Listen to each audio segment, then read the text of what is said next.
Designers and consumers commonly operate under a strict assumption.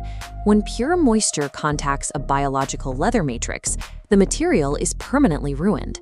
This observation is easily verified. On unsealed materials, moisture bypasses the surface barrier and penetrates deep into the internal fiber structure.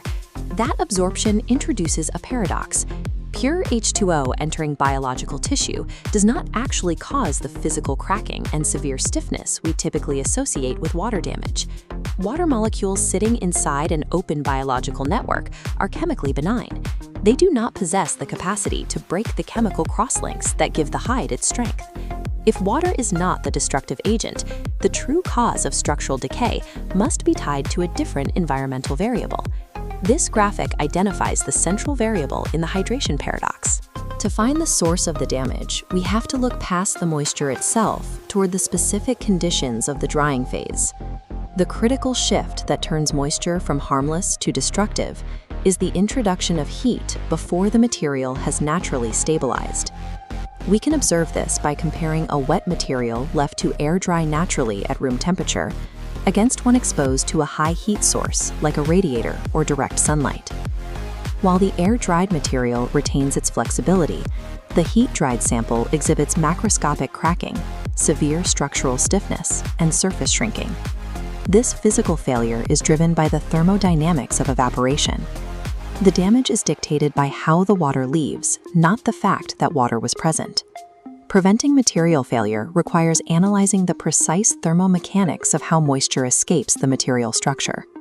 To understand evaporation, we must look at the microscopic structural architecture of full-grain and suede leathers. Beneath the dense surface lies the corium strata, a thick network of interwoven collagen fibers. When wet, capillary action draws H2O deep into this open matrix. The water molecules occupy the void space, resting without breaking a single chemical bond. At this specific stage of infiltration, the physical integrity of the biological matrix remains intact. An open biological matrix is designed by nature to accommodate foreign fluids without compromising its physical strength. However, raw collagen fibers lack the inherent durability to survive years of friction. They require specific chemical reengineering during the tanning process to remain functional. Essential tanning oils and waxes are introduced, creating viscous droplets that coat the strands, forming a lipid lubrication boundary. These lipids cross-link with the collagen, establishing a glowing, continuous barrier that permanently separates the fibers. The mechanical function of this boundary is simple. It allows the rough collagen fibers to slide past each other smoothly whenever the material flexes. As long as equilibrium is maintained, the material absorbs repeated bending and folding without damage. Leather's renowned physical durability is entirely dependent on this microscopic layer of lipid lubrication, not the raw collagen itself. The breakdown begins with a specific catalyst event. External heat is applied to a wet collagen matrix to speed up the drying time. Water molecules occupying empty spaces absorb this thermal energy, rapidly shifting into a highly kinetic state. A thermal heat map models the phase change.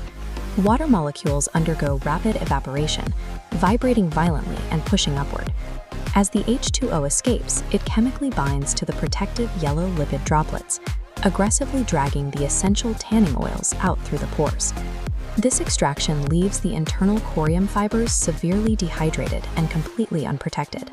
The vulnerability becomes obvious the moment a physical shearing force, like bending or folding, is applied to this newly dehydrated state.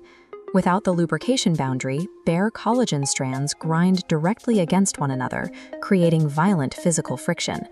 Lacking lipids to absorb tensile stress, the chemical crosslinks fail. Under shear force, the microscopic collagen fibers catch, tear, and snap in half. This is the final outcome. Tensile stress and unchecked fiber friction lead to catastrophic structural failure. Macroscopic surface cracking is simply the visible result of microscopic fiber friction caused by thermal lipid extraction. To isolate the value of a biological matrix, we have to compare this extraction process with the failure mode of a synthetic polymer, like polyurethane. When synthetic polymers absorb thermal energy, they eventually reach their specific glass transition temperature. Because polyurethane is manufactured with segmented plastic DNA, it lacks permanent interactive bonds. When pushed past its thermal limit, heat forces an irreversible structural melt. The synthetic molecular chains are permanently destroyed. The plastic surface blisters, peels, and warps. The object is rendered completely unusable and mathematically unrepairable. Synthetic failure is a fatal thermodynamic limit. Biological failure from moisture is merely a temporary chemical imbalance. Because genuine leather remains a highly porous biological material, the event of lipid extraction is theoretically reversible. This split-screen display compares the two outcomes after thermal exposure. While the polyurethane is lost, the collagen matrix can undergo lipid restoration. The restoration process relies on introducing new waxes and oils directly onto the dehydrated leather surface. The open capillary network actively pulls these external lipids down into the corium strata, distributing them across the bare collagen. This chemical restoration reestablishes the lipid lubrication boundary. The fibers are separated once again, completely eliminating microfriction. There is one critical caveat. This lipid restoration must occur before mechanical friction is applied to the dry bag and before the dehydrated fibers are physically snapped. Mastering the science of chemical hydration is the true operational requirement for preserving premium materials. True material luxury is found in a molecular architecture that allows environmental damage to be scientifically reversed.